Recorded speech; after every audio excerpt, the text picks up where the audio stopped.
قوالی یا سماع صرف موسیقی کا نام نہیں ہے، اس میں صرف پیشکش، حسن پیشکش یا پریزنٹیشن کا اچھا ہونا ہی ضروری نہیں، بلکہ یہ اہل دل کی چیز ہے، اس میں روحانیت ہے، روحانی چیز ہے، یہ دل والوں کی چیز ہے۔ اب ہم دیکھتے ہیں کہ ہندوستان اور پاکستان میں یا عالمی طور پر بھی قوالی کو بڑی پذیرائی مل رہی ہے، اور درگاہوں اور خانقاہوں سے نکل کر اب یہ فلمی دنیا میں بھی اور دیگر اسٹیج پر بھی یہ پڑھی جا رہی ہے، گائی جا رہی ہے۔ اس کی مقبولیت کا یہ ایک طرح سے اچھا پہلو بھی ہے، لیکن اس میں ایک دوسری مذموم بات یہ آئی کہ جو ہمارا روحانی اور ہمارا وجدانی ورثہ رہا ہے، اس میں کہیں نہ کہیں نقص اور کمی دیکھنے کو مل رہی ہے۔ جو تصوف کا، جو بزرگان دین کا جو طریقہ رہا ہے، جو ان کی روش رہی ہے، اس میں کہیں نہ کہیں ہمیں کمی دکھ رہی ہے۔ اس خلا کو پر کرنے میں بھی ہمارے محترم ڈاکٹر صاحب نے بڑی کوششیں کی ہیں، اور وہ کلام جو زمانے سے متروک ہو گئے تھے، وہ غزلیں بزرگوں کی جن پر کبھی بزرگان دین نے حق کیا، جن پر ان کو وجد اور کیفیت رہی ہے، آج چونکہ زمانے میں ناقدری عام ہو گئی ہے، اس وجہ سے وہ سب چیزیں پس پش ڈال دی گئیں۔ ڈاکٹر صاحب نے خاص طور سے ایسے کلام کا انتخاب کیا، اور اپنے قوالوں کے ذریعے یا دیگر حضرات سے بھی گزارش کر کے کہ ان کلام کو آپ پڑھوائیے، ان کا اجرا کرائیے، اس طرح کی بھی کوششیں انہوں نے کی۔ اس فقیر سے بھی متعدد مرتبہ کئی غزلیں ڈاکٹر صاحب نے بھیجی، اور انہوں نے فرمایا کہ اس کو جو ہے خانقاہ میں، خانقاہ کے قوال کو دیکھیے، اور خانقاہ کے قوال سے اس کو پڑھوا کر ریکارڈ کرائیے، اس طرح یہ چیزیں محفوظ ہوں، ہمارے بزرگوں کی جو چیزیں آج متروک ہوتی جا رہی ہیں اس کا اثر نو احیاء ہو۔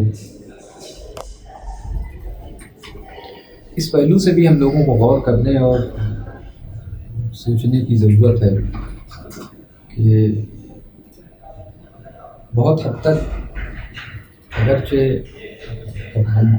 فارسی زبان سے نابلد ہوتے جا رہے ہیں، فارسی زبان ہم لوگوں سے، لیکن یہ ہمارا ورثہ رہا ہے، ہمارے بزرگوں کا یہ ورثہ رہا ہے۔ اس سے کلیتاً اعتراض تو میرے خیال سے بہت بڑی حماقت ہوگی ہمارے بزرگوں کی یہ زبان رہی ہے، اس زبان میں ان کی گراقت تصانیف موجود ہے، اس کو اس طرح نگلیکٹ کر دینا، نظر انداز کر دینا سراسر حماقت ہوگی۔ اور اگر یہ کہا جائے تو کافی حد تک شاید بات درست ہوگی کہ آج بھی ہندوستان کی درگاہوں میں، یہاں کی خانقاہوں میں بیشتر کلام جو محفل سماع میں پڑھا جاتا ہے وہ فارسی کا ہوتا ہے، فارسی کلام بیشتر خانقاہوں میں پڑھا جاتا ہے۔ اور اب تو ہم دیکھ رہے ہیں ہم لوگوں کے یہاں تو ایک عام وبا یہ ہو رہی ہے کہ قوال اردو رسم الخط سے بھی ناواقف ہوتے چلے جا رہے ہیں، وہ دیوناگری رسم الخط میں فارسی کا کلام لکھ کر اسے پڑھتے ہیں۔ اس سے ہوتا یہ ہے کہ وہ اگر کسی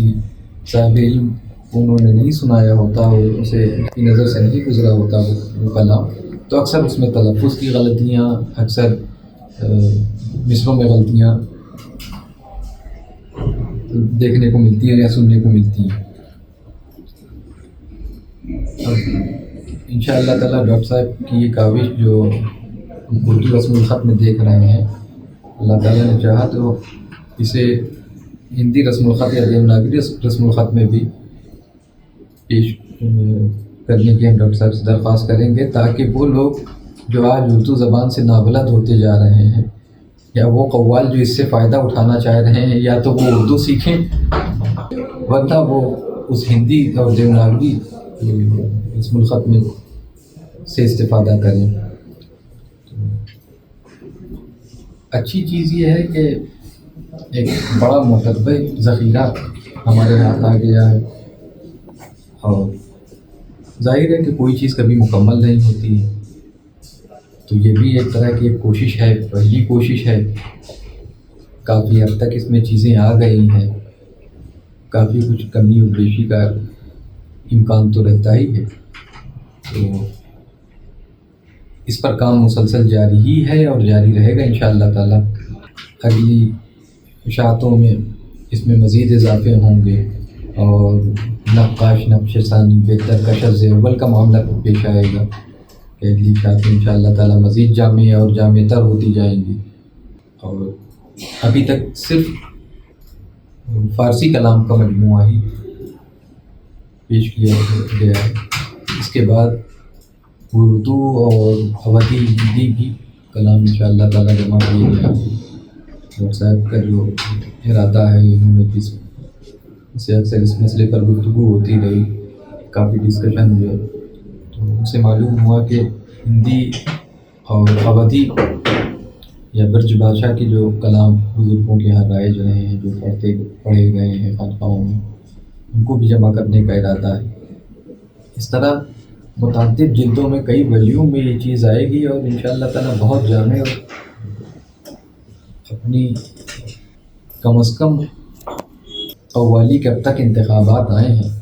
ان سب سے بہتر انشاءاللہ تعالی لانے کی کوشش رہے گی ڈاکٹر صاحب کی۔ انہی باتوں کے ساتھ اور نیک خواہشات کے ساتھ رخصت ہوتا ہوں، ڈاکٹر صاحب کو بہت بہت مبارکباد پیش کرتا ہوں۔